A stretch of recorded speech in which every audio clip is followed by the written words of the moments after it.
ఆత్మతో నీ ఆత్మతో నన్ను నింపుమయా, నీ వలే నన్ను మార్చు, నీ మహిమను నాకు చూపుమయా, నిన్ను నే కనపరచు. అందరం కలిసి నీ ఆత్మతో నన్ను నింపుమయా, నీ వలే నన్ను మార్చు, నీ మహిమను నాకు చూపుమయా, నిన్ను నే కనపరచు. స్తుతియు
స్ఫూర్తిగా ఆశ్చర్య కార్యము చేయువాడా, స్తుతింతు మనసారా,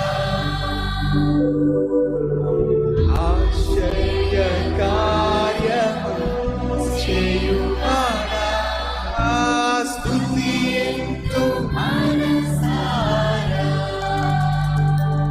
నిన్ను స్తుతింతు మనసారా, యేసు స్తుతింతు మనసారా.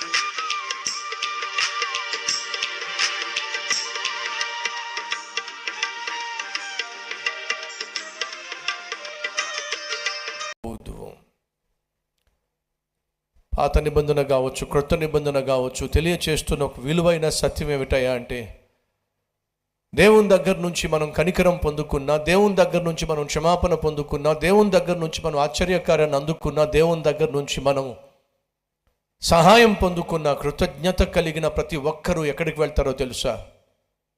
దేవుని మందిరానికి వెళ్తారు. కల్వరి టెంపుల్ సంగమా, మీరు ఎక్కడున్నప్పటికీ లైవ్లో ఆరాధనకు దయచేసి అలవాటు పడకండి. దేవుని మందిరమునకు విలువ ఇవ్వకుండా, దేవుని మందిరానికి చోటు ఇవ్వకుండా, దేవుని మందిరానికి రానివ్వకుండా సైతాను పన్నిన పన్నాగంలో మనం బలి కావద్దని ప్రభువు పేరట మనవి చేస్తున్నాను. అదే సమయంలో కల్వరి టెంపుల్ సంగమా దయచేసి వినండి. ఈ సహోదరి చెప్పిన సాక్ష్యం ఏంటో తెలుసా?